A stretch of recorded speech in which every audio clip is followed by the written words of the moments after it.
I woke up to a message, but this message wasn't a normal message. A client had just sent me a site plan and a geotechnical analysis on WhatsApp. And that was it. No design, no drawings, no building. Therefore, everything you're about to see started from this. But there was one detail that stood out immediately.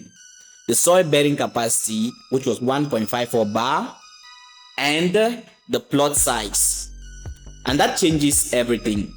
Because before you even think about beauty, you have to think about whether the building can stand. Therefore, the structural decision had already started before a single wall was drawn. But first, I needed to understand the land. So I took the surveyor's coordinates, copied them into a text file, brought them into Archicad. But this is where things got interesting. When I generated the terrain, the site wasn't flat, not even close. There was a level of difference of about 11 to 12 meters, and that's not something you ignore. Therefore, I had to make a decision with the client. Do we follow the slope or do we fight it? So we went forth and back. We chose to control it. So we cut a flat platform into the terrain, but not randomly. We selected a strategic height that will allow two building volumes to meet at a single point. Therefore, the entire project started taking shape from the ground itself. Then came the concept, and this is where raw data becomes architecture. I started sketching two connected blocks. One side focused on functionality and the other on repetition and efficiency, but everything had to fit the terrain. On the first block, we had a hall, a single room, and a studio on the ground floor.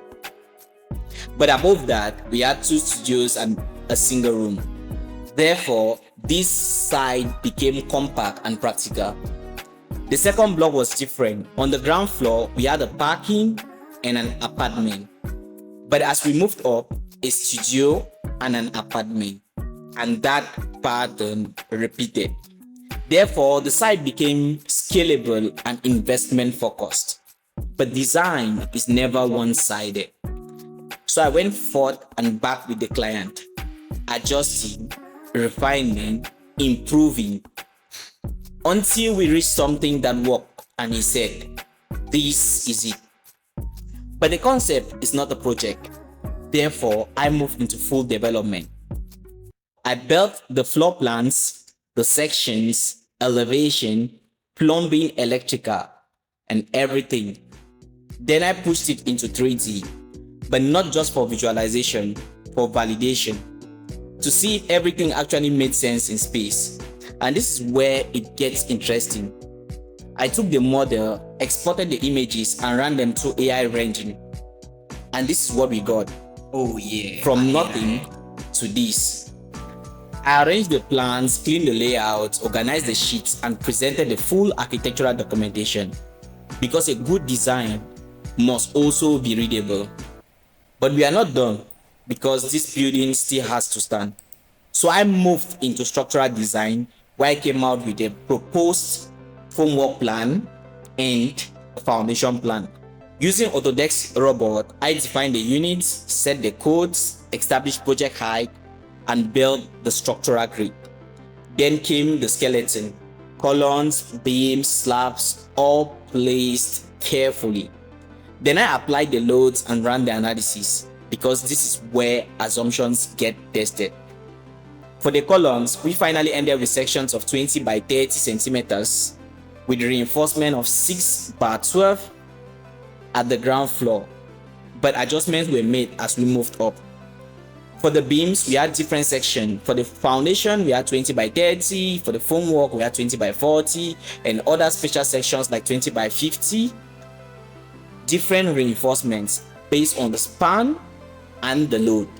And for the slab, we used a hollow block decking system because it balances weight and the strength. We then moved into doing the descriptive estimate, after that which the architectural report was combined, Then the structural report was equally combined in all verified. And finally, we sent everything back to the client. The same client who started with just a message. From this to finally this. Well, I would equally like to know your design process. See you in the comment section. The fortune lady told my mama